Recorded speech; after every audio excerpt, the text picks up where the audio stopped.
Bem-vindos à segunda temporada do BoraCast, esse espaço onde falamos sobre maternidade, as nossas histórias e como lidamos com os desafios e as alegrias da vida de mãe. Esse podcast aqui nasceu do nosso reencontro e as três amigas que se conheceram no circo hoje vivem na corda bamba da maternidade. Galera, e hoje a gente tá emocionada! A gente tá mesmo! Hoje a gente tá emocionada porque a gente tá iniciando um novo ano, a nossa segunda temporada. A primeira temporada foi cheia de emoção, cheia de descoberta, cheia de entendimento e o coração foi ficando cheio e agora a gente tá começando a segunda temporada. Estamos muito felizes pela presença de vocês aqui novamente. Muito obrigada pelo apoio e carinho que a gente sempre tá recebendo. E hoje, gente, o episódio vai ser maravilhoso porque é uma história de muitas surpresas, né, Fer? E descobertas divinas, assim, gente. É uma daquelas histórias que reacendem a nossa fé no amor, no tempo, nos planos que não dependem só da gente.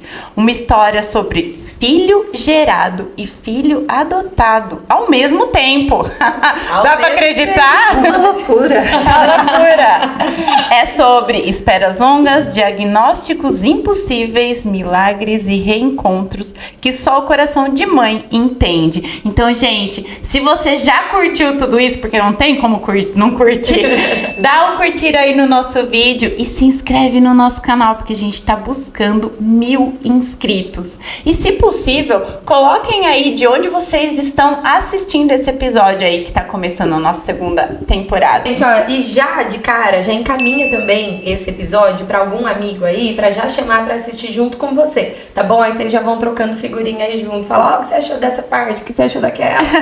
Isso aí, gente. Bora lá, gente? Bora! Exausta, cansada pra caramba. Férias escolares, não aguento mais! Eu só queria 5 minutinhos em paz. Ai, mas olha essa fotinho dele! Ai, Olá, eu sou a Débora, mãe de 3 filhos, o Pedro, a Laura e o Felipe. Eu sou a Mariana, mãe de 2, o Rafa e o Vitor. Eu sou a Nayara, mãe de 1, o Leozinho. Gente, hoje a nossa convidada é a Fer Baceto, a mãe do Henrique e do Vitor, xará do meu Vitor. Delícia. Gente, a Fer viveu uma jornada que começou com um diagnóstico de infertilidade com probabilidade 0 de engravidar. Passou por anos na fila de adoção, por um milagre de concepção e por um encontro cheio de sintonia com o seu filho adotivo. Ai, Fer, que história linda. Seja bem-vinda. Oi, gente. Prazer em estar aqui. Um pouquinho nervosa também. Inaugurar a segunda temporada. Responsa, hein?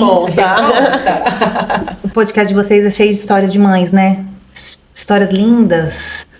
E antes da gente entrar, eu tava falando, né? Como vai passando os anos e a gente vai se acostumando com a nossa história. Às vezes a gente se acostuma tanto e é bom relembrar pra gente reviver o milagre que Deus permitiu na nossa vida. Eu sou mãe de 2 também, 2 de 10 anos. Só que eles têm apenas 3 meses de diferença. E isso causa às vezes um estranhamento que as pessoas falam, mas não são gêmeos então? Mas é 3 meses? Daí as pessoas olham... E às vezes eu percebo aquela dúvida no olhar, nossa, mas será que é filha só de um, é filho de outro, né? Com as novas famílias que a gente tem, né? Sim. E daí, quando a pessoa vai conhecendo mais intimamente, percebe da nossa história.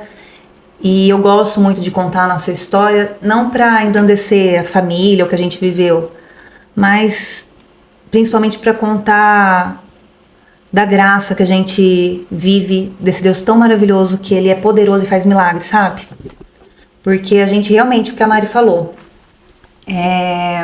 logo no começo do nosso casamento, a gente namorou por muito tempo. Eu conheci meu marido muito jovem, com 16 anos. Com você, né, Mari? Tá passando um filminho aqui na gente tá falando. Ai, meu Deus. E A gente jogava vôlei. Gente, olha só. Muito esportista. E eu conheci meu marido muito jovem e a gente namorou por 9 anos e foi um namoro tranquilo, a gente não teve grandes brigas e tal, claro, aquelas coisas de namoro normal, né? Então a gente sempre falou sobre formar família e tudo mais. Então depois de 9 anos de namoro, quando a gente casou, a gente não esperou muito pra saber se a gente poderia ser pai e mãe, porque a gente já sabia que ia ter uma dificuldade ali, por causa de um histórico nosso de saúde. Só que a gente não sabia que a dificuldade ia ser tão grande, entende? Então, quando a gente casou, essa ânsia por sermos pais, a gente vinha de vários lugares. Tanto meu quanto dele. A gente se dava muito bem com criança, muito bem. A gente sempre se deu muito bem com criança. Por muito tempo eu fui voluntária na Casa Santa Maria, que é uma casa de acolhimento infantil lá em São Manuel. E nós dois, a gente não tinha grandes ambições na vida. Então eu via assim as pessoas crescendo, né? Porque desde os 16 anos, então a gente viu que realmente crescendo, né? Então a gente viu as pessoas, sei lá, com ambição de profissional, fazer faculdade, viajar pelo mundo, né? Conhecer pessoas. E a minha grande ambição, e falar bem a verdade secretamente, porque às vezes a gente é julgada no mundo de hoje da gente ter essa ambição, a minha grande ambição era ter uma família. Ter uma família. Tá sentada no domingo lá em casa, sabe? Sem muitos programas mirabolantes, mas com muito amor, sabe? Eu tinha essa visão, assim, de vida. E eu fui caminhando a minha adolescência e a minha juventude pra isso. Por isso que daí, depois de 9 anos, a gente mais estruturada, a gente casou. E a gente veio esse diagnóstico, a gente foi atrás dos médicos e veio o diagnóstico, que foi bem difícil pra gente, o diagnóstico. Sim, você deu um diagnóstico de chance zero. Zero. O médico falou que o Silvano não ia ser pai. Porque a contagem de espermatozoides era muito baixa. Então, nossa, que faz tanto tempo, mas eu acho que assim, se eu não me engano, tá? Posso estar falando besteira, mas assim, era 100 milhões que é pra você ser considerado a fertilidade comum, né? E ele não tinha 100 mil. E desses 100 mil, 90 e tantos % não eram vivos os espermatozoides. Então, assim, não tinha chance. Ele falou zero. Era zero mesmo. Era zero mesmo. E como que foi isso pra vocês? Olha, porque chegou o momento desse diagnóstico, ó, a chance é zero, sinto muito. Nossa, então, foi devastador. Devastador. Eu era muito jovem, eu casei com 24 anos. Então, primeiramente, eu tive que crescer em maturidade, porque você se vê ali no começo do casamento, a gente tem que saber, já muda, né? Então, começo do casamento já muda. Construir uma família. E já muda tudo, porque você tem uma outra rotina, você cria outras responsabilidades. Eu particularmente, nunca morei sozinha, então morava com os meus pais. Então, já teve toda aquela mudança, daí, de repente, vem esse diagnóstico que eu não ia poder ser mãe. E a gente até não conseguia conversar muito sobre, porque era um peso.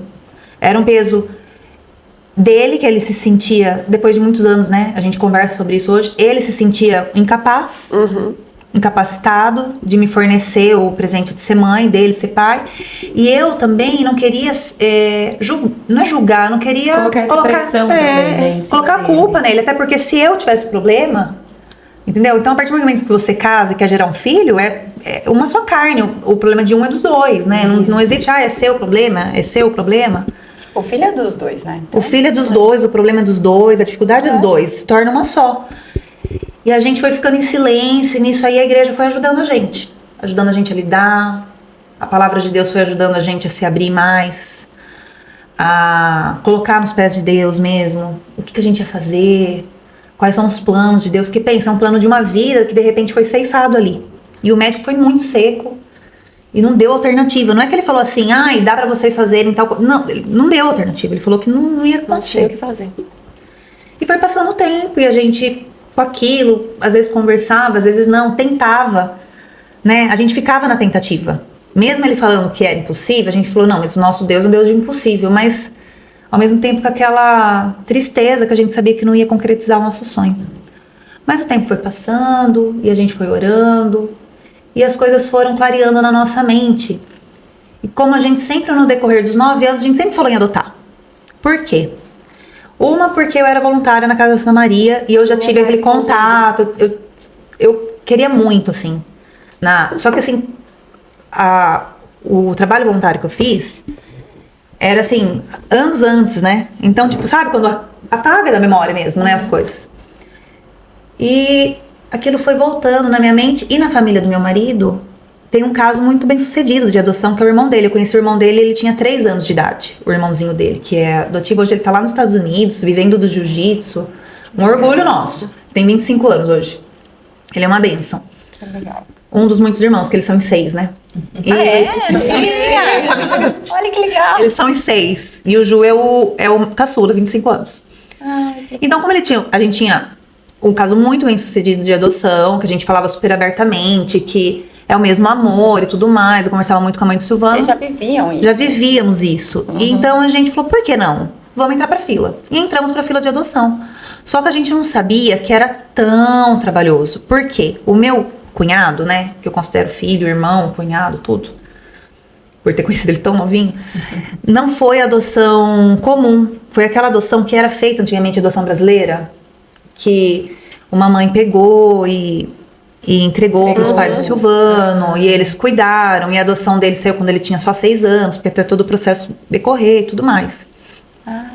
Não foi uma adoção tradicional. E isso não pode ser feito Hoje não.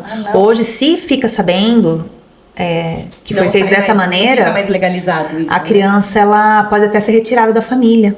Então, é bem não sabia perigoso. disso. A criança pode até ser retirada, porque não pode ser feita adoção brasileira, porque, pensa bem, tem todo um processo que é feito, um cuidado que eles têm com você fazer uma adaptação com a criança. E também tem toda uma fila de pessoas que estão há anos na fila, e a pessoa vai lá e corta essa fila. Então, eles eliminaram isso, essa adoção brasileira, que era feita bastante, né? Na época dos nossos pais, Sim. assim, tinha bastante. Ô Fer, e ainda você ouviu da juíza uma situação aí que eu queria que você contasse. Ah, sim, então. História comprida. Ai, gente, a gente é muito chateada com a história. Vocês vão editando aí. Tranquilo. É assim, ó. O que aconteceu? A gente foi entrar na fila e era uma burocracia. O que você tem que fazer quando você entra na fila de adoção? Na minha época, hoje talvez seja mais moderno. Primeiro você vai ao fórum, conversa com uma assistente social. A assistente social, na época, não era digital. Então era um chumaço de folha mais ou menos dessa grossura, que você tinha que preencher. O que você preenche? Por exemplo, é bom até às vezes as pessoas saberem disso. Sim, demais. Quando você vai adotar uma criança, você pode escolher as características da criança. Então, tem várias coisas que eles colocam. Raça, sexo, doenças tratáveis, doenças não tratáveis, doenças crônicas, deficiências graves, leves, moderadas. Se você aceita filho com pais que tem histórico de droga, que tem histórico de álcool. A comarca. Por quê? O que aconteceu com a gente também foi isso. O Silvano trabalhava, não tinha, quando você faz adaptação da criança na adoção, não é a criança que vem para sua casa fazer adaptação, Sim. Você tem que ir aonde a criança está. Sim. Então vamos supor que a gente colocasse o Brasil inteiro, como que a gente ia sair para fazer uma adaptação de 40, 50, 60 dias no Amazonas? Sim. A gente ia ter que arcar com custo, com viagem, ia ter que parar de trabalhar. Então a gente não fez, então a gente restringiu nesse processo, a gente restringiu a comarca que regional, estado de São Paulo. Acho que a gente colocou também alguns estados assim, que dê pra gente ir de carro. Então a gente colocou uma comarca, sei lá, Paraná, um pouco perto, Minas, mais próximo aqui, né? E nesse decorrer, a gente precisa dos laudos. Laudo médico e psicológico. Pra gente, e a carta de referência de pessoas da sociedade, fotos da família, fotos da casa. É bem burocrático. Mais certo ser burocrático assim. Não que seja errado. Sim. Mas é bem burocrático. E um desses laudos, a hora que a gente chegou, o médico não deu pra gente. Por que o médico não deu laudo de cara? Tinha que falar lá que a gente é apto pra ser pai e a gente não recebeu. O Silvano não recebeu, que é meu marido, né? Porque ele era hipertenso, o médico não deu. Exatamente. O médico não deu porque ele era hipertenso. E o meu não deu porque eu tinha histórico de TDAH e TOC. Então, tratado, tudo, mas... E a médica não deu. E a gente, Senhor, não acredito! E daí, então, exato. E a gente passava nos lugares e vindo, às vezes, a pessoa no semáforo ali, com a grávida, a gente pensava assim, nossa, as pessoas não têm suporte nenhum, tendo filho, a gente... um quarto. Querendo tanto. Muitos relatos a gente ouve assim. A gente ouve isso, de muitos. Então, a gente todo estruturado para ter filho, estudando, sabe? Se estruturando emocionalmente, psicologicamente. Daí a gente foi eu falo Santo Dr. Jean lá de São Manuel, que ele é padrinho nosso, porque a gente chegou lá e falou assim, doutor, não deram pra gente o atestado. Ele falou, como assim não deram o atestado? Só que antes da gente voltar no doutor, a gente já fica o questionamento. Será que Deus não quer que a gente seja pai? Será que tá errado esse caminho? Na cabeça. Porque você já não consegue naturalmente. Daí você chega e tem a dificuldade. Você fala assim, nossa, será? Será que é pra ser desse jeito? Será que eu tô forçando alguma coisa que não era pra ser meu? É isso que fica o questionamento na cabeça, né? E no decorrer disso tudo ainda tem as pessoas ao redor que falam isso. Os julgamentos. E falam assim, mas você vai entrar mesmo pra adoção? Mas você sabe do Aí histórico da coloca um família, e monte coloca de um monte de situação. caraminhola na cabeça. Ou tem pessoas que falam assim, ai, mas hoje em dia ter filho, com esse mundo do jeito que tá... É o que tem a gente mais certeza? Vocês devem ter escutado isso também, né? Mas com esse mundo, mas você vai ter os terceiros com esse mundo. Meu Deus, E a gente vai escutando muito caraminhola. E, inclusive de pessoas que a gente ama. Não só de pessoas de fora, inclusive. E acho que o que mais dói é das pessoas que a gente Pessoas que a ama. gente ama, com certeza. Às vezes vem numa tentativa de proteção, vamos dizer assim. Mas Exato. Uma proteção de querer assim, não sofra tanto por isso e tal. Mas machuca, né? Quando a gente é mãe tentante, eu falo que a gente vive um luto de uma pessoa que a gente nem conhece. E isso é muita loucura. E é mesmo o que acontece. Quando a gente Não, mas é tentante, real. É real. a gente esse sofre um sentimento. luto mês a mês, do que a gente não vai conseguir, luta a luta. Né? Então eu sofri um luto. Então, assim, Cada sofri um ciclo luto. é uma dor. Cada ciclo é uma dor. Então, no caso do Vitor, que foi da adoção, cada não possibilidade, cada obstáculo parecia que era um luto que a gente vivia. Será? Será que a gente não vai conseguir? Será? Só que daí a gente foi no Dr. Jean, o Dr. Jean falou, imagina! Se vocês não estão preparados para ser pai, quem que vai estar? E ele escreveu o laudo, e a gente entrou na fila, demorou um pouco Olha que mais. legal. Demorou um pouco mais, a gente vai encontrando também os anjos na vida. Com certeza. E a gente entrou na fila de adoção, e a gente achou, nossa, é agora. Mas daí não foi. Aí Não, chegou mas a aí juíza, fala da aí entrou a juíza. juíza. Então, A daí... juíza falando que... Então, o que acontece? Quando você entra na fila, que eu não sabia, cada 6 meses tem que ir numa palestra. Pra você continuar na fila. Então você vai lá, escuta a juíza e a promotora, e elas fazem palestras educativas. Dentre muitos anos que a gente ficou lá, acho que foram 4 ou 5 anos que a gente ficou, numa dessas palestras ela falou o seguinte, ela falou assim, gente, vou ser sincera com vocês, eram 15 famílias que estavam ali na palestra, que estavam na fila. Ela falou, vou ser sincera com vocês, faz 15 anos, 10 anos, não lembro quantos, muitos anos, que não tem caso na comarca aqui de crianças pequenas. De adoção, a maioria das crianças foram adotadas para o exterior, que é onde acontecem as adoções tardias. E aquilo tirou nosso chão de novo, porque... É um balde de água fria. A gente não tinha colocado bebês, a gente tinha colocado crianças menores de 4 anos, eu acho, 5 anos. Porque a gente queria viver a infância, né? A gente não colocou sexo, a gente não colocou raça, não foi específico também com os genitores, nada disso, mas a gente queria viver a infância, a gente queria ter essa vivência. Quando eu falo de maternidade, eu nunca sonhei em estar grávida, eu sonhava em ser mãe. Ser mãe. Você já tinha isso ok, né? Resolvido. Resolvido. Mas eu queria educar. a criança. Bebê também não seria obrigatório, vamos dizer, mas eu queria viver a infância, entendeu? Viver ali as primeiras vivências, você ensinar e tudo mais. E quando a juíza falou isso, foi um outro balde de água fria. E que a gente voltou a ficar frustrado novamente, a não conversar. A gente via ali o sonho de novo, não tava rolando, sabe? A gente achou assim, por exemplo, quando entrou na fila de adoção, falou assim, agora vai. Agora vai. De um jeito ou de outro, nós vamos ser pais. Ali a juíza falou, não. Vai. Ai, Senhor, que angústia. E foi isso, a gente, de novo ali, oração e tal. Ô, Fer, em uma dessas orações até, né, você fala pra gente que daí você... a sua oração, ela não foi mais um pedido por milagre, mas só que foi uma entrega profunda sua, né? Que você estava no banheiro, você ali com Deus, conversando, orando, e daí você falou pra ele, Senhor, a tua graça me basta. Conta um pouquinho pra gente como foi esse que momento. emoção. Né, agora eu sei que você vai voltar lá pra aquele momento contando aqui pra gente, já bate a emoção.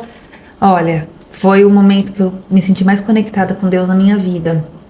Pra chegar nesse momento, vou continuar a história de onde eu parei, que culmina nisso, que foi o quê? Quando a gente escutou que a gente não ia conseguir ser pai por adoção, a gente falou, vamos para outro médico?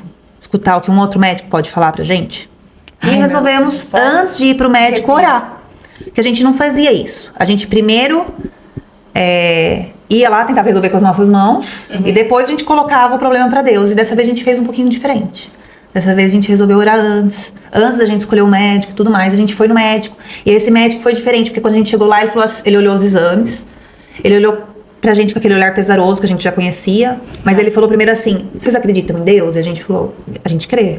Ele falou assim, então primeiramente pra Deus nada é impossível. Então ali a gente já viu que tava diferente, sabe? E ele falou, que tinha um tratamento a ser feito, que numa escala de fertilização, de tratamento, a gente estava no último degrau, que a gente corria contra o tempo, que o tempo também era inimigo nosso.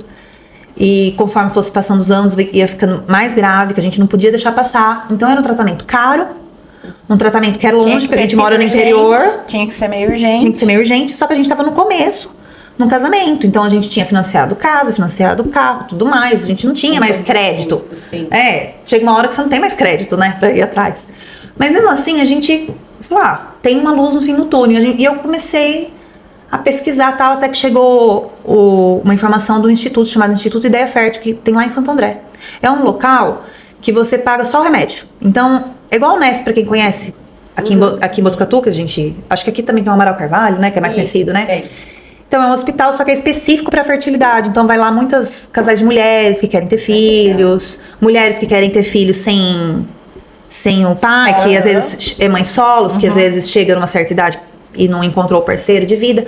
E tem tudo isso lá. Então, assim, é muita gente e tal. E foi dando certo. Era uma cidade que a família do meu marido morava lá. Então, a gente não ia ter custo com moradia e tal. Com transporte. A gente foi fazendo, foi dando certo. E foi indo. Chegou na hora do último exame. Que a gente precisava a gente precisava dos espermatozoides, né? Até na minha pregação eu não falo espermatozoides, assim... pelo ambiente da igreja e tal, mas a gente precisava de espermatozoide. Então a gente foi lá fazer o exame e a gente precisava de um. E as pessoas falavam assim, não, mas... E quando a gente tava na oração e tudo, às vezes as pessoas falavam assim, não, mas precisa só de um. Eu falei, não, mas precisa dos outros pra empurrar. Gente, ele não vai chegar sozinho. Não chega, não tem força. E ele falou, não, precisa de um e tal, pra fazer o tratamento. E quando a gente fez o exame, deu 0, de novo.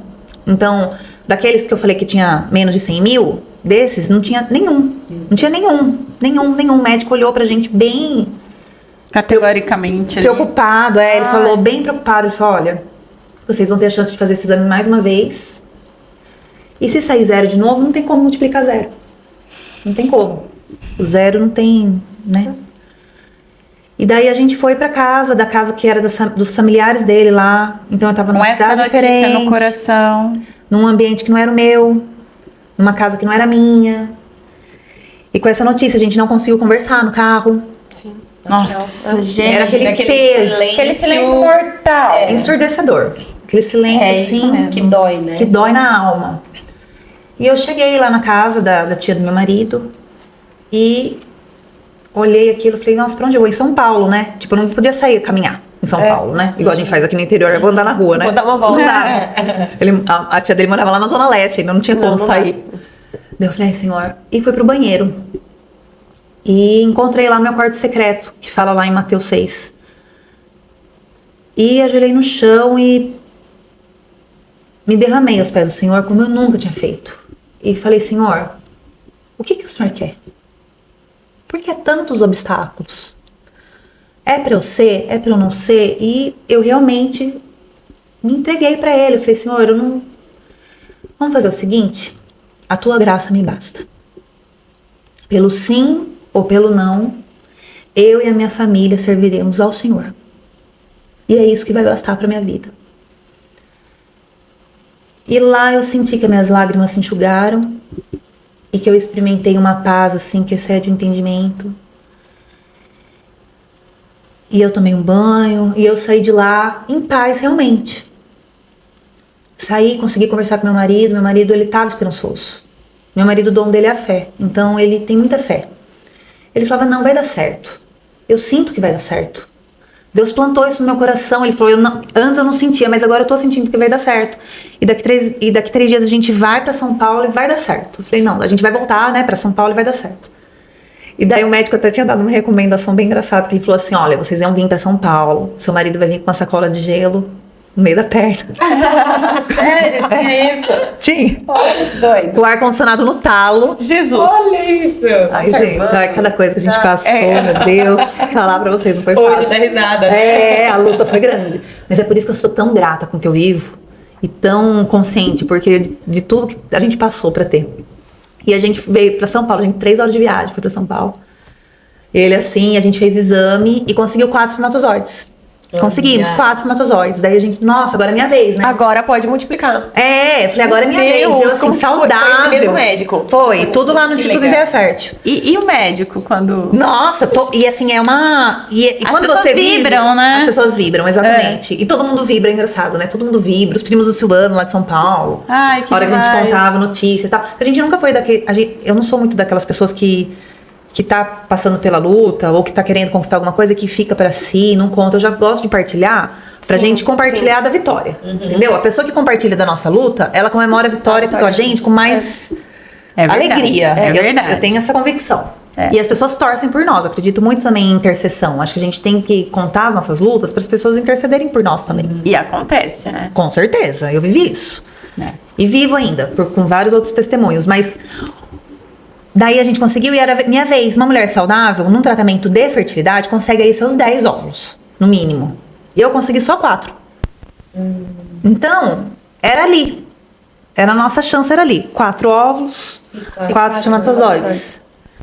E o médico falou isso pra gente. Ele falou, nossa, né? Era pra ter tido mais óvulos. Eu falei, acho que é isso aí. Deus quis isso aí pra dar o justo aí, dar os parzinhos, certo?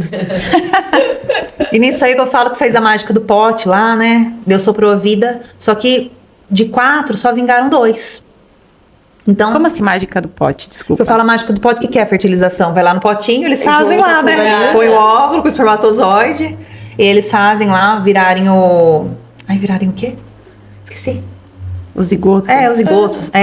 Acho que é, né? Virarem e o embrião. O embrião, exatamente. O embrião. Era essa a palavra. Era essa a palavra. Então, de 4, só 2 viraram embriões. Então, era a nossa chance. A nossa chance era essa, porque provavelmente ele não ia ter mais espermatozoide. E a gente não ia ter outra chance, porque geralmente, como que é o tratamento de fertilidade? Se faz vários embriões e você vai tentando, porque a probabilidade da primeira dar certa É menor de 20%. Isso, É menor de 20%.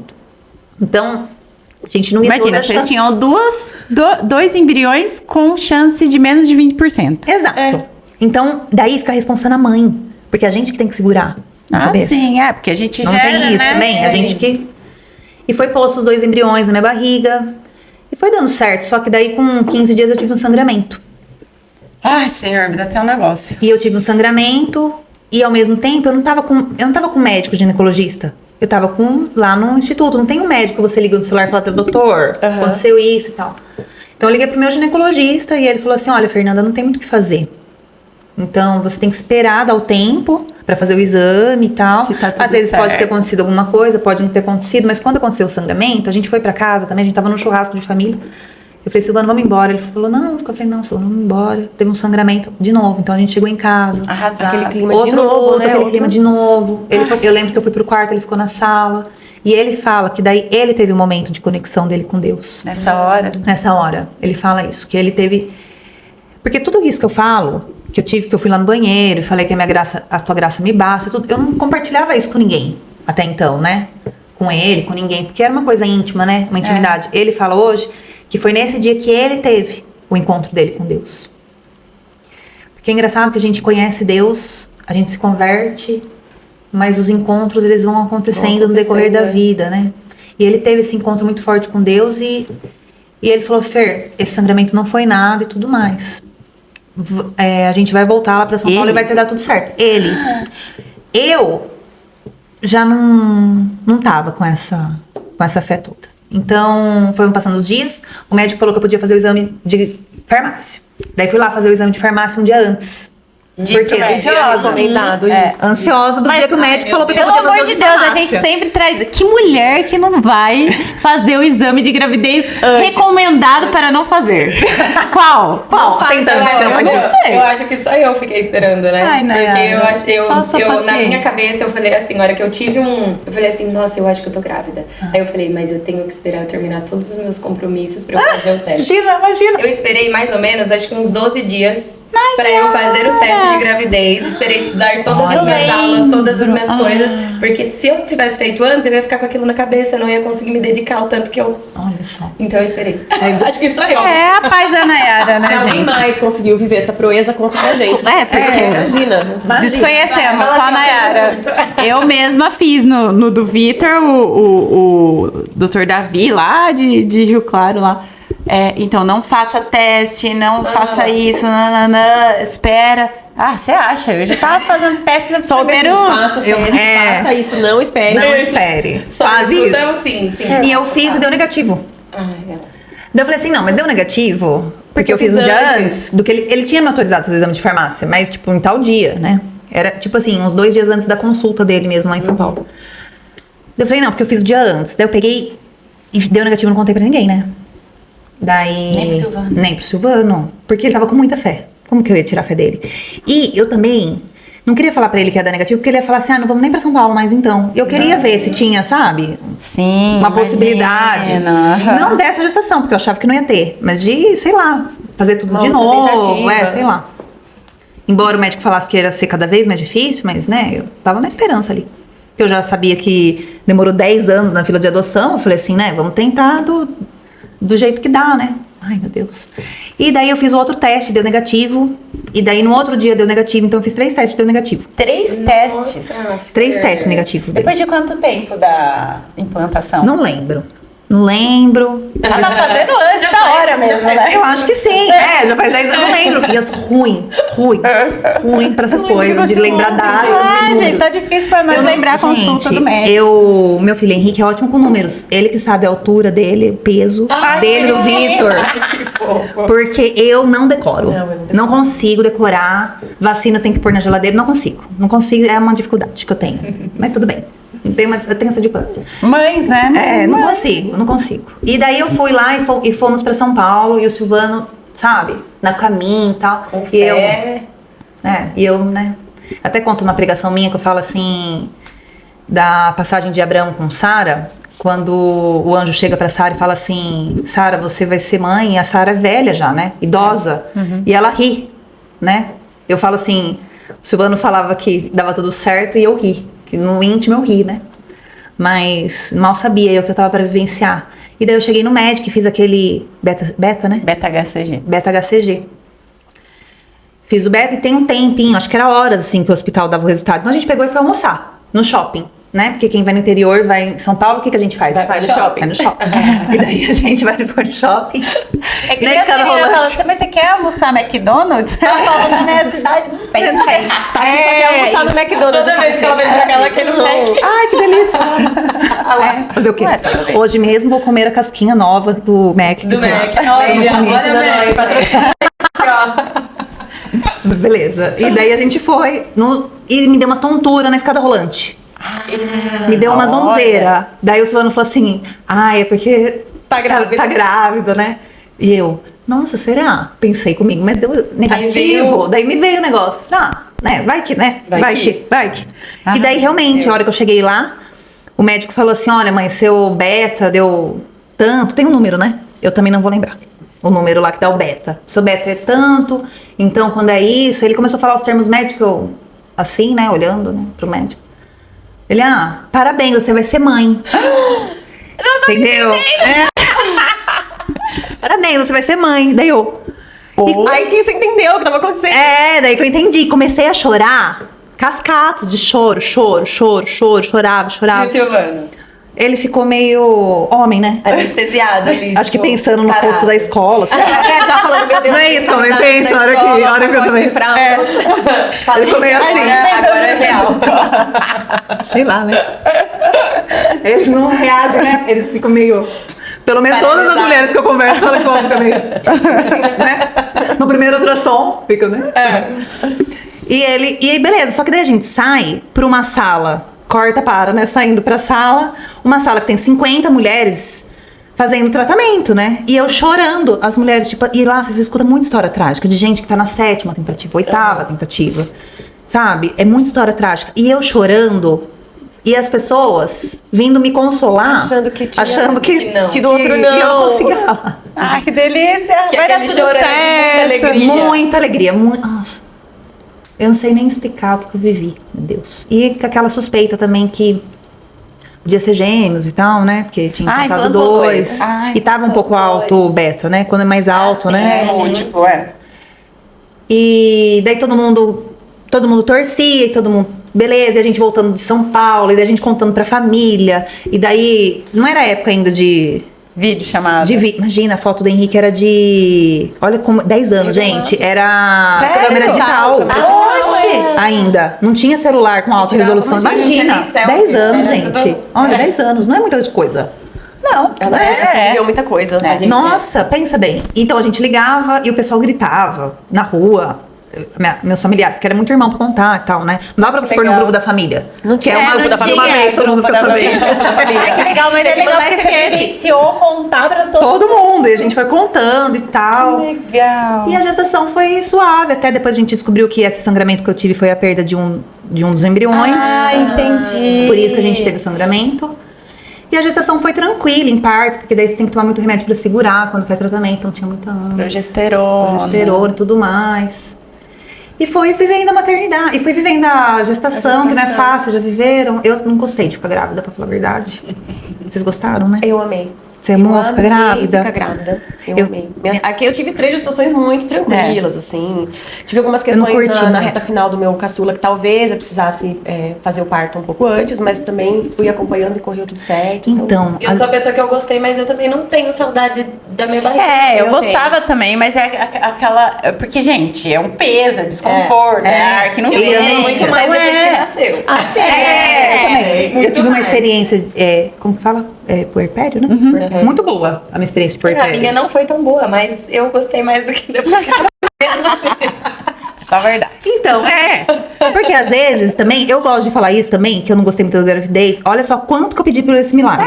E eu não curti a gravidez. Tipo, gente, maternidade é assim, viu? Não fica também romantizando tudo, que não é tudo. tem como ser Cada um tem uma lindo, experiência, tudo. né? Cada experiência é Exato, única. e não por isso você vai ser mais ou menos mãe. Não, de jeito nenhum. Entendeu? E a minha gravidez foi... Porque, o que aconteceu? Eu fiquei com essa muita ânsia, que eu tinha que tomar muito remédio, então dava muita ânsia. Daí eu fiquei bem, e daí depois tive dilatação, então tive que ficar de repouso. Então eu escutava... Eu sou autônoma, eu sou contadora. E o que acontece? Os donos de empresa, hoje não mais, mas naquela época, eram 90% homens.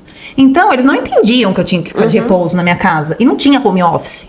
Então era uma coisa assim, eu tinha que ficar de repouso, eu tinha funcionária, e eu ficava meio no telefone. Então eu escutava muito assim, gestação não é doença.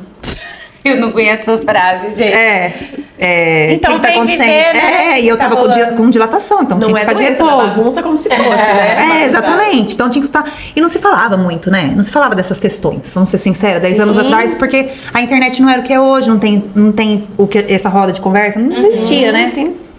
Então, eu escutei muito isso. Então foi meio difícil. E eu tive o Henrique. Num parto que eu fui fazendo ultrassom pra ver como eu tava tendo dilatação, eu fui fazendo ultrassom. E quando viu que a placenta tava madura, acho que é que fala, não sei como que fala. Tem também um número, gente, eu não vou saber falar. Ai, mas Não Precisamos de dados técnicos, a gente sabe só dos seus sentimentos. Então beleza. E é isso. Daí o médico, tipo, de manhã falou assim: você vai ter o Henrique. Vai nascer. Vai nascer. Que horas você comeu? Eu falei, como assim, que horas eu comi? Eu falei, é por causa da cesárea. anestesia, né? Eu falei, eu tomei um suco. Não foi de manhã, foi tipo umas 2 da tarde. Eu falei, eu tomei um sucão na hora do almoço, tipo daquele de 1 litro, sei lá, né? Quando a gente tá grávida, a gente é meio sem noção, né? E um lanche e tal. Ele falou assim, então, olha, tal hora você vai internar, tal hora você vai ter. O Silvano também ficou embasbacado, chama o pediatra, chama não sei o quê. Quantas semanas, Fer? Era 36, eu acho, pra 37 semanas, um pouquinho antes. Tá. Um pouquinho antes por causa da dilatação. E é legal quando a gente faz o tratamento, que a gente sabe exatamente, né? A data de concepção, exatamente a data. Que é o dia quando lá que implantou, né? A gente sabe certinho. E nisso o Henrique nasceu super bem. Ele nasceu com 3,8 kg. Ele pegou no peito. Ele é maravilhoso. Pegou no peito na hora. Não senti dor. Mas, nossa, Sabe aqueles relatos? Nossa, aqueles relatos das mães? Eu fico até meio envergonhada, mas eu não tive nada. Os nossos todos. Vocês todos tiveram dificuldade? Não, a Dé não. A Dé nunca teve nenhuma dificuldade. Por isso que ela teve Amamentação. 30. Eu também não tive nenhuma. Eu amamentei 7 anos, assim, ó. Fui emendando. Ficava grávida. Não, eu já não tirava consegui do amamentar peito. muito, Não, eu porque fui- o meu leite secou com 3 meses. Que eu também... Muita coisa, né, muita Fer? coisa. Eu tive que trabalhar com 2 dias do Henrique nascido. Então, fui passando Conta um pouco pra estresse. gente aí esse relato de mãe de primeira viagem, o que você sentiu, conta um Gente, pouco de tudo e aí sendo pra autônoma, gente. que a gente não tem licença maternidade, é difícil, viu? Então, primeiro que eu nasci numa obra no Misericórdia. Então, eu não consegui ficar lá os dias que era pra ficar, eu tive alta antes. Então, Ah, é? Nossa. nossa, tava tendo obra, marretada. Eu acho que é por isso que o Henrique dormia bem, que era o meu filho da barriga. Que ele nasceu no surto. No Nossa, daí eu tinha que tomar banho em outro andar. Sério? Desse jeito. Desse jeito. Mas, e no hospital particular, da Unimed e tal, né? Mas nesse perrengue, obra, ai, gente, foi um perrengue. Tudo bem, foi um perrengue. E é o que eu falo, eu não reclamava de nada. Reclamava, vivendo lá meu milagre. Ai, Senhor, muito obrigada. Obrigada por esse bom construção. E mesmo assim, fiz escova no hospital, sabe? Ótimo. Ai, gente, ótimo. Realmente foi demais. E vivendo aquele milagre, mas é que eu realmente tava assim, ó. Anestesiada pelo milagre que eu tava vivendo. Muito tempo de espera, sabe? Fui pra casa da minha mãe. E daí minha irmã veio de Jundiaí também ficar comigo. Olha que belezinha, Silvano. E a gente ficou na casa da minha mãe uma semana, mas daí eu não vi a hora pra ir pra minha casa. Fui pra minha casa e fui. Só que com 2 dias, eu lembro que foi no dia do teste do pezinho, que eu acho que é com 48 horas que fazia. Poucos dias. Tem que ser. E eu tive que fazer no laboratório. Eu tive que levar o Henrique, fazer o exame, tive que parar no escritório. Trabalhei um pouco. Fui pra casa. Desse jeito eu fui fazendo. E eu tinha uma funcionária na época que é minha amiga até hoje, que é a Simone. Ela me ajudou demais. E eu fui vivendo assim. Um pouco trabalhava, um pouco ficava com eles. E daí com o tempo fui voltando mais a trabalhar. E a vida de autônoma tem o pró e o contra. Então a gente não tem a licença maternidade, mas a longo prazo a gente também faz o nosso horário. Ajusta, né? Então a gente ajustava muito pra ficar com eles. E à noite, que o Silvano tava em casa, eu ia trabalhar. E assim eu fui fazendo a vida. E foi bem leve, assim. O Henrique não era um bebê que dava trabalho.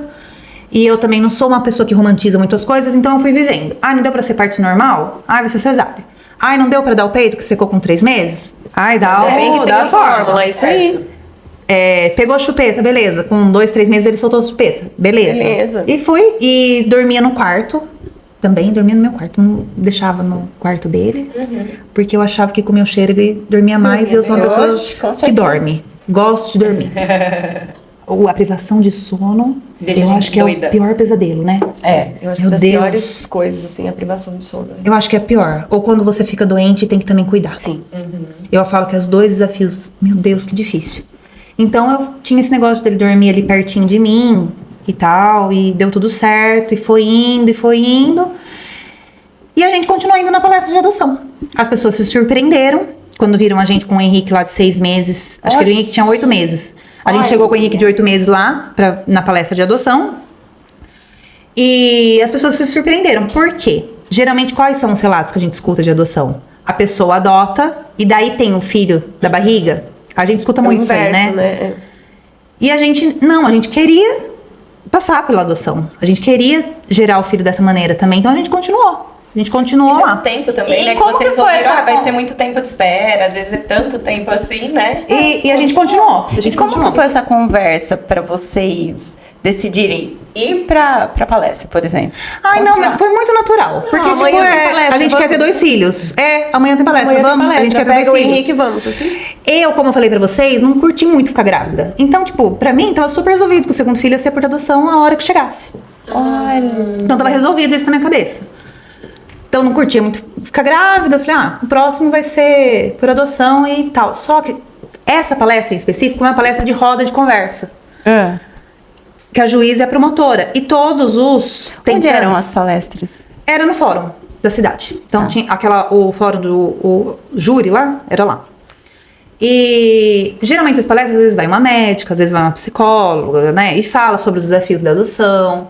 Porque não é um mar de rosas, é uma criança que às vezes vem de um lar destruído, é uma criança que tem um histórico, e ela ensina a gente, é super válido. Só que dá uma irritação quando você tá. Porque você quer ser mãe, e você fica escutando aquelas palestras, e não chega a hora e tal. E nessa específica foi uma roda de conversa, e os tentantes lá falando das experiências. Como que tá sendo a espera, o que eles esperavam e tudo mais. E nesses 4 anos, passou-se muitas famílias lá, e muitas famílias que engravidaram e não voltaram, e a gente tava lá. E a gente foi o último. E a gente tava de muito saco cheio aquele dia. Claro, porque você estava no puerpério, no caso. Também. Eu tinha pensado nisso. Privação de sono. Obviamente. Também. 8 meses? 8 meses e tal. Daí eu falei, é o seguinte, isso aqui é uma encheção de linguiça. Tem muita criança aí pra ser adotada. E por que a gente não é chamado? Tem muita criança a ser adotada. Por que a gente não é chamado? A e mãe tal. E do comecei, Morfero, falando revoltada. que precisava ser falado pelas outras pessoas. E não tava com esses hormônios. Eu acho que eu também pensei assim, eu já tô com o Henrique, se por acaso eles me expulsarem da fila, tá tudo bem. Mas daí eu falei, olha, faz quase 5 anos que eu tô na fila, um monte de criança. Por que a gente não pode ser apresentado pras crianças? Porque eu pensava assim, por que a gente não pode visitar um lar e às vezes você criar um vínculo com uma criança maior? Não é? Sei lá, né? E falei um monte de coisa lá, um monte de coisa. Não sabia que estava eu como primeira na fila, já. Eu não sabia, fiquei sabendo depois dessa história, porque uma amiga minha que trabalha no fórum me contou o bastidor do negócio lá depois. Uma cidade pequena, né? Cidade pequena. Cidade pequena, a gente fica sabendo as coisas depois, né? E eu me revoltei. O que estava acontecendo? O Vitor, que é esse meu segundo filho, né? Ele chegou na casa de acolhimento com 6 meses. A família entregou ele, né? Quando você entrega uma família para ser adotada, né? Que você entrega para o Estado, tem um período de alguns meses para a família recorrer. O Estado não pode imediatamente colocar para a família para ser, porque às vezes tem um arrependimento, algum tipo. Passou-se esse período, foi exatamente o período que eu tava ali de primeira na fila e casou com o Vitor. Só que o que aconteceu no bastidor? Tem muito caso de devolução de criança. Tem muito caso, vocês não têm ideia. Como tem caso, quando eu trabalhei na Casa Santa Maria, eu lidei com vários. Como tem casos de crianças que são adotadas e são devolvidas. Porque tem um período de 6 meses de adaptação dentro do lar. E a gente percebe que, assim, claro que tem casos e casos. Tem casos que realmente a adaptação não ocorre. E, né, é uma das questões sobre adoção. Acontece mesmo. Só que tem muitos casos que você percebe que os pais não estavam preparados para serem pais. De problemas que acontecem, hoje eu posso falar com categoria, porque eu tenho filho da barriga e tenho filho do coração. De problemas que acontecem com filho. Não é porque é adotivo. Não é da onde ele veio, é porque ele é filho. É porque ele é filho. Exatamente. Então, problemas que às vezes acontecem que os pais não estão preparados para a adoção, para esse vínculo, e devolvem, entendeu? Então, no bastidor ali, tinha preocupação qual? Eles vão devolver, porque eles já têm um neném. Acabaram de ter um... E o Vitor tinha 3 meses só mais velho que o Henrique. Então, tipo, não ia ter uma diferença. Eu ia estar com 2 bebês. Então, eles estavam preocupados com tudo isso. Nossa. Se eu tinha rede de apoio, entendeu? Com tudo isso. Pra ter gêmeos, né? Exatamente, pra ter gêmeos. Eles estavam com toda essa preocupação no bastidor. E eles começaram a sondar a minha vida. Começaram a frequentar os lugares que a minha mãe frequentava. Entendeu? Pra saber mais. Só que daí eu fui na palestra. Você nem imaginava isso. Só que daí nisso eu fui na palestra. E falei, viu, eu quero filho. Cadê meu filho? Meu filho não vem. E daí eles... Ela quer mesmo. Ela quer mesmo. Eu acho que foi mesmo. Foi isso mesmo que aconteceu. E daí elas deram um passo pra trás e falaram assim, não, vamos começar a fazer o processo. E a palestra foi, acho que em... Feriado da Aparecida, lá em São Manuel, em agosto, né? 15 de agosto. Feriado da Aparecidinha, lá em São Manuel. Não é, Mari? Ai, não sei. Não é outubro. Outubro é dia da Aparecida Nacional. Daí tem o dia de Aparecidinha lá de São Manuel. Ou não? 8 de agosto. Acho que é. Ai, Mariana. Tem um feriado lá. Vocês confirmem aí. Vocês confirmem, né? Depois a gente... Mas tem um feriado em agosto que eu lembrei dessa... A gente lembra das datas, né? E a gente teve a palestra um mês antes. E uma semana antes desse feriado, ligaram pra gente. E a gente tinha até, tipo assim... Descasquei a banana lá no... Agora, falei assim, agora eu voltei pro fim da fila. Nem pensava mais, né? E pelo contrário, por eu ter tomado aquela posição, eu não sei nem se eles não fizeram aquilo também pra sentir da gente o que a gente tava pensando, né? Às vezes falarem mesmo. Às vezes pensando, né? Depois a gente fica pensando, acho que às vezes foi isso mesmo. Não sei se foi, né? E a gente foi chamado. Olha, vocês são e tal. E a gente é. E então, filho de vocês. Ai, gente, é emocionante. É emocionante igual o parto. É muito emocionante. E daí eles falaram assim, olha, o filho de vocês está preparado para vocês aqui. Meu Deus! Só que eles não falam idade, não falam sexo, não falam nada. Vocês querem vir ao fórum? E a gente, com certeza. E a gente fala que é muito emocionante, porque meu cunhado, esse que tá nos Estados Unidos, que eu tenho um vínculo muito grande com ele, que eu falo que é meu primeiro filho, ele sempre tá com a gente nesses momentos. Então, no primeiro ultrassom do Henrique, ele tava lá. E nesse momento da ligação, ele tava com a gente também. Ai, meu Deus! Daí eu falei, Juca, chegou, não sei o quê. E Ai, que lindo. Daí a gente deixou o Henrique na minha sogra e foi no fórum. Deixou o Henrique, o meu cunhado, na minha sogra e foi ao fórum. E daí a gente parou na frente do fórum, todo afobado, né? Peraí, respiramos, né? Peraí. E se vier uma criança acima de 5 anos? Ela falou, não. Vai vir do jeito que a gente programou. E a gente, e tal, e vai ser, Deus não faz as coisas pela metade, vai ser desse jeito, tal, a gente respirou fundo, não, vamos entrar, beleza. Que E a gente lindo. entrou, e ela falou, ó, é uma criança, e a gente achando que ia ser o limite da idade que a gente pôs, porque eles falaram que fazia mais de 10 anos que não tinha caso de criança pequena na comarca. Ele falou, então, é um menino, ele tá aqui em São Manuel, quer dizer, não era em comarca Precisava distante. fazer adaptação.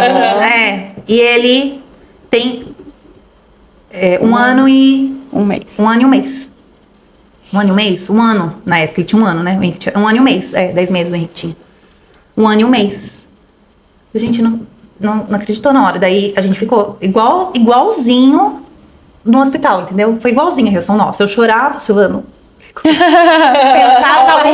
Homem, fica errado, ali, parado. Paralisou, pensou novamente nas fraldas, calculava. na Ela papinha da começou a escola. contar dele, Eu vocês adorei têm o interesse em conhecê-lo e tal. E a gente tem. Daí, nesse meio tempo entre a gente falar que a gente tinha um interesse e conhecê-lo, passou-se uma semana. E eles não falam nome, eles não falam muitas Ai, que coisas. tranquilo. Pra gente não ir Pro coração. atrás. Pra gente não ir atrás, né? Cidade pequena, né? Aham. E a gente não sabia. E tinha várias crianças. Naquela época, a casa estava bem no limite, assim. E tinha muitas crianças também, bebês e tal. E passou-se uma semana. E daí chamou a gente pra ir lá fazer adaptação. Nossa, na história comprida, gente, desculpa. Ai, a gente Vai, adora. fica tranquila, a gente tá adorando. Tá, a gente tá aqui só prestando super atenção. Ansiosa. Eu tô imaginando, meu Deus, a hora que ela viu esse neném. Ai, foi muito bonito. A gente chegou na frente da casa Santa Maria. E a assistente social falou assim, olha, pais, não se atemorizem. Porque ele não teve contato muito com homens. Porque geralmente nessas casas de acolhimento, geralmente são mulheres que ficam, e são mulheres que fazem os atendimentos em fisioterapia e tudo mais, né? Ele falou, então, não se atemorizem se às vezes se ele não for no colo de vocês, se ele estranhar o Silvano tava com uma barba bem grande, ele tava com uma barbona assim até o peito, na época. Então, às vezes, ele assusta e tudo mais. Não se atemorizem, que o vínculo ele é criado e tudo mais. Só que eu não sei a experiência que vocês tiveram na maternidade gestacional. Mas eu percebo. E a minha irmã falou isso pra mim também uma vez, antes de eu ter filho, ela falou... Quando ela teve o filho dela, ela falou, Fer, eu não me vinculei naquele momento, que nasceu naquele momento, era um ser que eu sabia que eu tinha que cuidar. Mas o vínculo, ele vem com o tempo, o amor vem com o tempo, com o sorriso, de você dar o leite, de você cuidar e tem a troca. Às vezes um olharzinho que cruza, a hora que você tá amamentando, você fala, nossa, e Exato. transborda. Para as mães que não amamentam, no momento que você dá mamadeira, ali no colinho, um sorrisinho que no dá, aconchego, né? E a minha irmã já tinha falado isso pra mim. E daí... E eu também pensava isso. Eu falei assim, não, com o Henrique foi desse jeito também. Eu fui criando um vínculo, um amor. E vai crescendo o amor. E vai crescendo. E você acha que bebê, a gente tá com amor... Né? Não, mas eles com uns 10 anos, mesmo eles estão meio que entrando na pré-adolescência, né? Mas parece que vai crescendo o amor. Vai ficando uma coisa meio... A gente... Né? E quando vem o segundo filho, a gente também pensa, mas assim, será que eu vou amar igual? Será que vai ter o espaço? Mais? Menos? Daí no meu caso, nossa, ele vem por adoção, será que é mais? Gente, é exatamente igual. E o coração vai criando espaços. E quando a gente entrou lá, voltando na história, quando a gente entrou na Casa da Maria, o Silvano olhou, eu não, mais dispersa, né? TDAH, muita criança. Muita criança. O Silvano olhou, ajoelhou, apontou e falou assim, aquele ali que é meu filho, né? E a assistente social falou, E daí ele chorou dessa vez. Ele chorou muito. Daí, ai gente, ele tava tão bonitinho, ele tava todo de jeans, assim. E daí a gente pegou ele no colo, ele foi no colo do Silvano na hora. Oh, meu Na Deus. hora ele foi no colo do Silvano e ficou no nosso colo. E a gente conheceu ele, foi num sábado, a gente foi numa sexta. E a gente conheceu ele e tal. E o que você sentiu nesse momento, a hora que você viu essa cena? Eu senti assim, Deus, muito obrigada. Que agora completou. Ai, sabe? meu Deus. Agora, era isso que eu visualizava. Era a família que eu visualizava, sabe? A sua Falei, era ambição, isso. né? Sabe? E Arrancou o choro da Débora. Até a 10. Agora a gente vai próximo.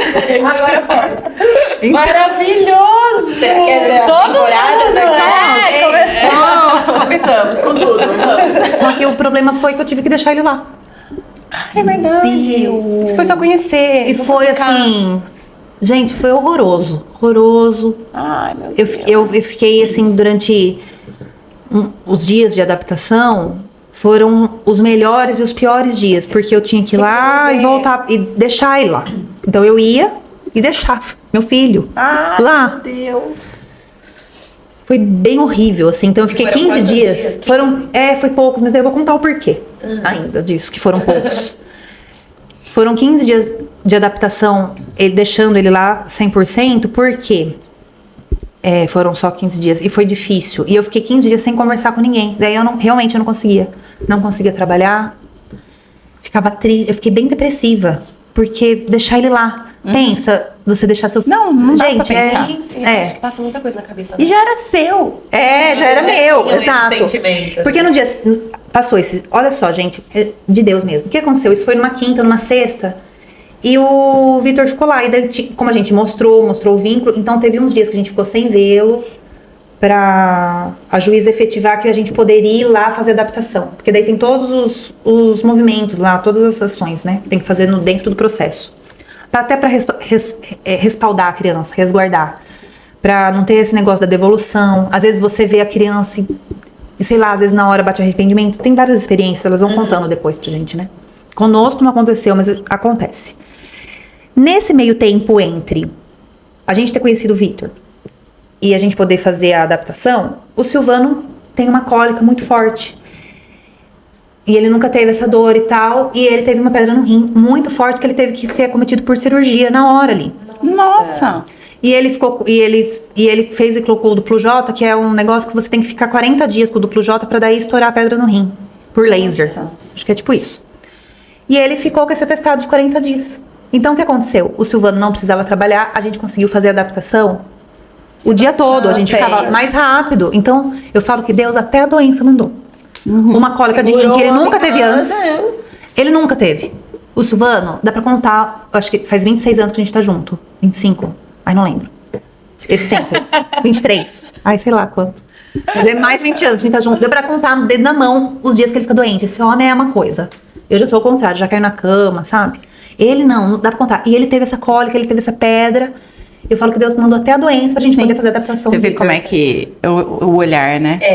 Você não tá falando, ai, ainda você não acredita, o Silvano ainda Eu com o teve bebê isso. pequeno, querendo adaptar, e ele lá na cama. Tem olhar, gente. Deus mandou pra gente, porque daí a gente conseguia ficar lá o dia inteiro. Então, por a gente conseguir ficar o dia inteiro, a adaptação foi... Eles foram vendo que foi dando certo. E daí a gente foi levando o Henrique. A gente tinha que levar o Henrique, porque a família tem que adaptar. Então, por exemplo, você que tá na fila de adoção, alguma coisa, você tem filhos, quando você pensar em adaptação em cidades de fora, você tem que pensar em tudo isso. Você vai ter que levar o seu outro filho no local. Tem que pensar em tudo isso, porque às vezes a gente acha que é fácil e não é, né? Pra gente foi no final, porque foi aqui em São Manuel, a 5 minutos de casa. E daí levou o Henrique. Daí vocês pensam, vocês que são mães, criança de 1 ano não brinca com outra criança de 1 ano. Não brinca, elas brincam sozinhas, né? Meio individuais ali, né? Às vezes até dá um tapa pra pegar alguma coisa, né? Por isso que é difícil criança em creche tão novinha, tal, por causa disso até, né? E não, eles... Gente, é de Deus mesmo. Teve um encontro de almas ali, que foi... É de Deus mesmo, eram meus 2 filhos e eles se deram bem desde o começo, eles se dão muito bem até hoje, eles são muito parceiros, eles são muito amigos. Que delícia. É a primeira pessoa que eles falam antes de dormir, quando acorda, os 2 ficam tristes quando eles não estão juntos, tipo, foi relação de gêmeos mesmo. Era xixi junto, cocô junto, choro junto, daí foi aquela loucura. Depois de 15 dias o Vitor veio pra casa um final de semana e ele ficou conosco no final de semana, então primeiro final de semana da adaptação. O que a psicóloga fala? Ó, só vocês, pra ele conhecer a casa de vocês. Tipo, não tenha visitas, né? E foi assim que a gente fez. E daí, segunda-feira, pra eu devolver. Porque eu tive que devolver ele depois de passar 3 dias junto. Com a caminha dele, com as roupinhas dele. Daí eu comprei roupa igual. Sabe? Coisa mais linda. Mesmo sendo preto e outro branco, mas ficava a coisa mais linda. Ai, que delícia. Coisa mais linda. Um de olho azul, outro de olho castanho, um de cachinho, outro de cabelo lisinho. Mas a coisa mais linda, os 2 do mesmo tamanho. Gente, coisa mais linda. E eu tive que devolver o Vitor. Daí essa semana eu fiquei arrasada. Fiquei muito depressiva. E conversando muito e tal. Daí ele veio, passando a semana de novo lá, indo na casa de acolhimento. Daí ele passou o outro final de semana em casa. Daí ele já conheceu a família. Daí a família já foi conhecendo, foi tendo aquela conexão.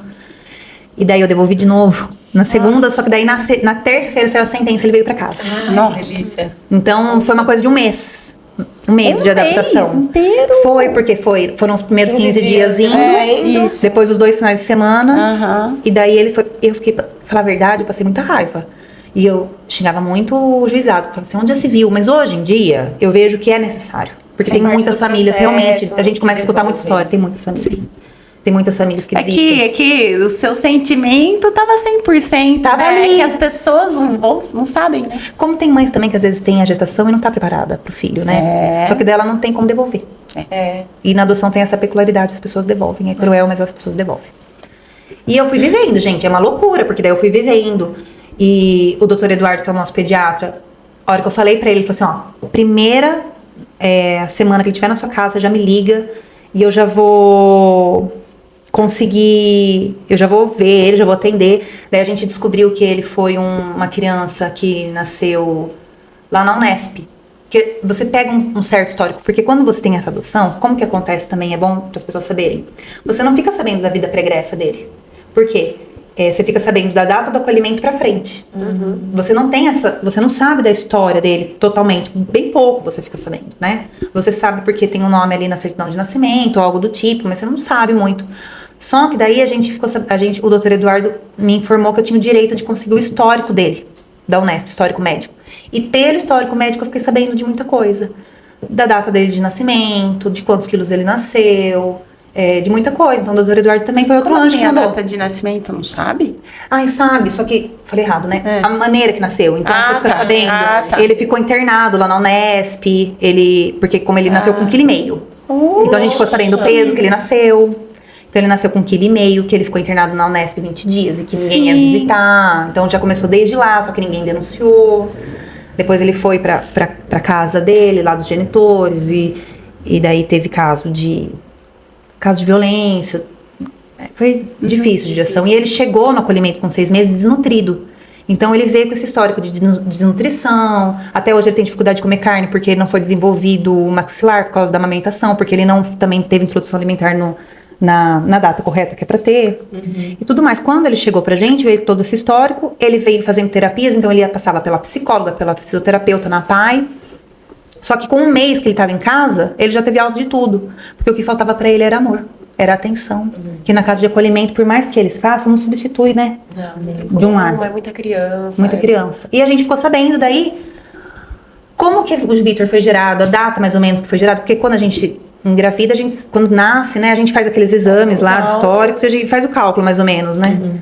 E foi daí... eu quero... Gente, essa vocês se preparem, porque olha, essa mexe com o coração. Foi daí que eu vi que meu milagre era de Deus mesmo. Por quê? Porque com esse histórico todo em mãos, a gente viu que a data de geração do Vitor coincidiu com a data que eu ajoelhei no chão e falei pra Deus, tua graça me basta.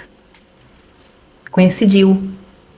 Então, eu gosto muito do Salmo 139 que fala que Deus conhece a gente desde antes da geração do ventre da nossa mãe.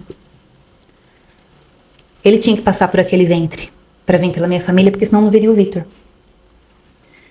E Deus me concedeu esse milagre e o Vitor foi concebido através de joelho na oração. Então eu gerei o Henrique pelo útero e o Vitor veio pelo joelho, pelo coração, pela oração.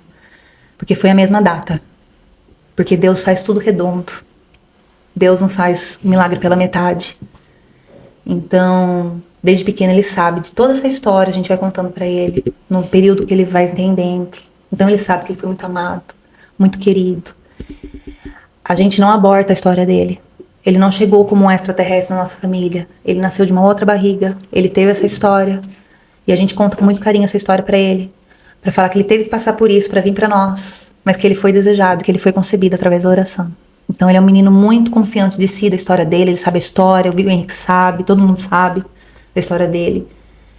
Deus é maravilhoso. Ai, meu Deus. E o milagre foi redondo. E tem uma outra parte. Daí você fala assim, o milagre tá feito, né? Mas aconteceu uma coisa atrás que eu não contei, que é pra arrematar, que é o quê? Quando eu conto que a gente não tinha mais crédito, né, pra pagar o tratamento, mas tinha um tratamento a ser pago. Então, um tratamento que era 40 mil, ia ficar 15, ia ficar 12 mil, mas tinha um dinheiro ali que a gente não sabia muito bem como a gente ia pagar. A gente ia ter que vender o carro, andar a pé, sei lá o que a gente ia fazer, né?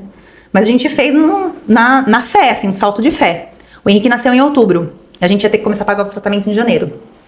Em dezembro, tem um sorteio da associação comercial da nossa cidade, a gente ganha um carro 0. E a gente paga o tratamento do Henrique. Maravilhoso! Olha isso. Eu não lembrava dessa parte. Então, o milagre foi redondinho. Deus cuidou de cada detalhe. Cada detalhe, sabe? Ele supriu financeiramente, ele supriu emocionalmente. Ele nos deu suporte, ele nos deu rede de apoio. E eu falo que todo esse tempo, hoje eu vejo, todo esse tempo que eu demorei pra ser mãe, que o Silvano demorou pra ser pai, serviu pra gente... A gente é a melhor versão que a gente pode ser hoje. Vocês se prepararem mesmo, né? Amadurecerem o tanto que vocês precisam. E dar valor. Eu vejo tanta gente que tem as famílias e não dá tanto valor, né? Às vezes dá mais valor pro trabalho, pra rotina, pra correria. A gente vive nessa correria insana, né? E eu tenho dó.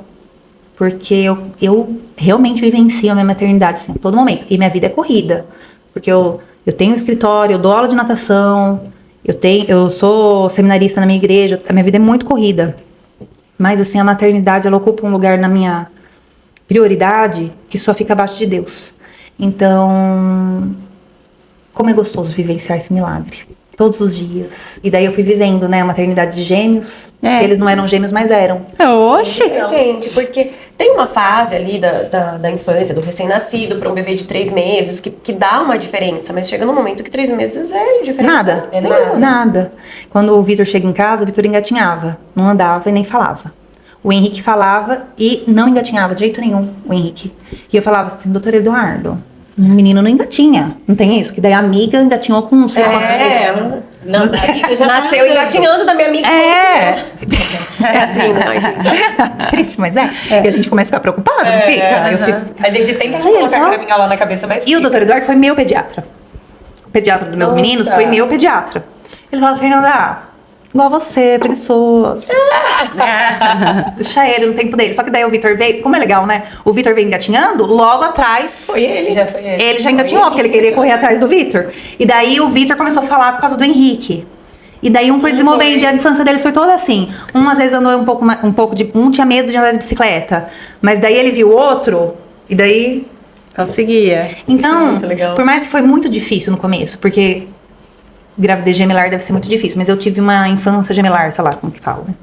É muito difícil, porque meu marido sempre trabalhou de dia e de noite, ele tem academia de jiu-jitsu, fora o serviço dele, então assim, e eu não tinha funcionário à noite, minha mãe trabalha ainda, a minha sogra não tem carro, então assim, foi meio, às vezes um cunhado meu ia uma noite ou outra, mas assim, no geralzão, era eu ali, né? É nosso, né? Então eu fui me moldando ali na maneira que eu dava. Então eu fiz as camas montessorianas, que é aquelas camas no chão, coloquei EVA no quarto, daí eles ficavam mais livres. Pra eles irem se virando também. E daí o que a gente falou antes, que eu falei pra vocês que eles estão com 10 anos, que eles estão lá em casa, que eles me ajudam nas tarefas, daí quando eles começaram a andar, eles já colocavam a fralda no lixo, a roupa no cesto, porque era uma maneira de eu entreter ali no meio que eu tava trocando a fraldinha, eu falei assim, leva lá pra mãe. E daí eu fui... Mas não que eu fiz isso intencionalmente, foi acontecendo intuitivamente. É meio instinto Isso foi mesmo, bom, né? E no final foi bom, porque agora eles com 10 anos, eles são bem autônomos, assim, meus filhos. Eles se viram bem. Independentes, E foram vivendo, e daí eu fui tendo os desafios da maternidade de gêmeos mesmo. Só que com a peculiaridade que não são gêmeos. Então era mais desafiador, porque daí as pessoas... Não tinha como esconder. O povo falava assim, você não contou a história do Vitor para as pessoas? Mas não tem como esconder. Porque eles têm a mesma idade. São muito diferentes. Um filho meu é branquinho, de olho azul. O outro é preto. Ele não é retinto, mas o cabelo cacheado. É bem diferente. Não tem como eu esconder, né? Então foi sendo uma coisa natural contar a história.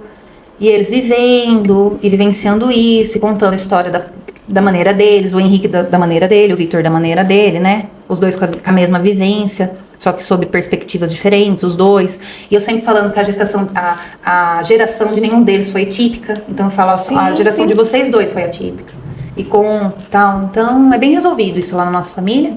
E a gente foi vivendo a experiência de ser mãe gemelar, que não é fácil, que é 2 fraldas, 2 desfralde, e roupa. E à noite. E à noite, que é, acorda. é. Um acorda o outro. Chegou uma hora que eu falei, doutor, eu não aguento mais acordar à noite pra dar. Ele falou assim, não, vai dando um chazinho. Eu não dava açúcar, bem bitolada, né? Não dava açúcar, nem refinado, aquela coisa. Tinha isso também, né? Daí ele falou, não, mas dá um chazinho com um pouquinho de açúcar, que daí vai diminuindo. Mas ele já com 2 anos, né? Que vai diminuindo e eles vão perdendo essa vontade. E realmente deu certo. Tudo que o doutor Eduardo falava. Começavam a dormir, eu seguia e dava certo. Daí depois eu tirei o chá com açúcar. E nessa maternidade gemelar aí, aconteceram muitas situações por conta dessas vivências atípicas, né, que você trouxe, né? E eu acho que esse é o ponto, um dos pontos muito importantes desse episódio, que é a conscientização que você tem muita vivência para trazer para as nossas ouvintes aqui, que eu acho muito importante. Então, conscientização de aprender a ser mãe de um menino preto também, né? Por quê? Sou de uma família branca e não tinha vivência. Não tinha vivência com cabelo crespo, não tinha vivência de tratar de uma pele negra. Então a gente foi aprendendo. Só que há 10 anos atrás, gente, parece que é pouco tempo, mas há 10 anos atrás, tem muita coisa. era o início de uma transformação na sociedade. Tava se começando a ter tutorial na internet de cabelo cacheado, tava se começando a falar de racismo estrutural, tava se começando a falar sobre esses assuntos mais sensíveis, que não eram falados. E eu comecei a ser a chata do rolê. Porque comecei a estudar, me aprofundar. E eu comecei a ser a mimizenta, de ser a chata mesmo, de falar, esse comentário não se faz, esse tipo de palavra não se usa mais. Nossa, cuidado. De uma coragem. Olha, sei lá, mídias da igreja. Olha que coisa aleatória. Mídias da igreja, você começa a fazer anúncios de eventos. Eu comecei a perceber um olhar mais crítico que eu não tinha. Mas por que não tem um negro naquela imagem?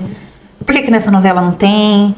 Olhando o ambiente que eu convivia, por que nesse restaurante as pessoas pretas são as que estão servindo, não as que estão consumindo? E eu fui tendo esse olhar crítico que a gente não tem. Não tinha. Eu acho que isso está começando a ter agora.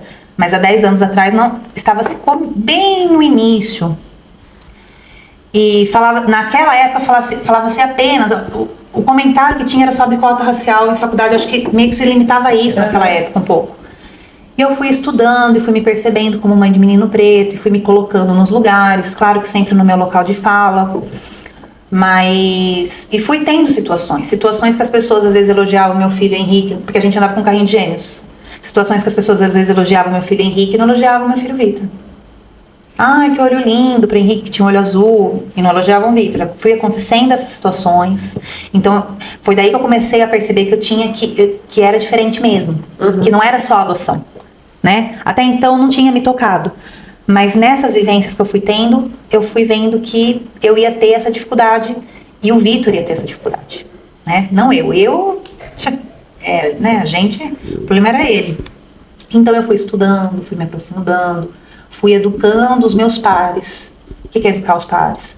Fui educando as pessoas em volta, ao meu torno, porque eu acredito muito nisso aí. A gente às vezes briga tanto por ideologias na internet, bradando tudo, mas eu acho que a verdadeira revolução é feita no ambiente que a gente vive, com os filhos que nós criamos para ter seres humanos melhor. A maior revolução de todas é a gente ser mãe e criar seres humanos melhores para a próxima geração.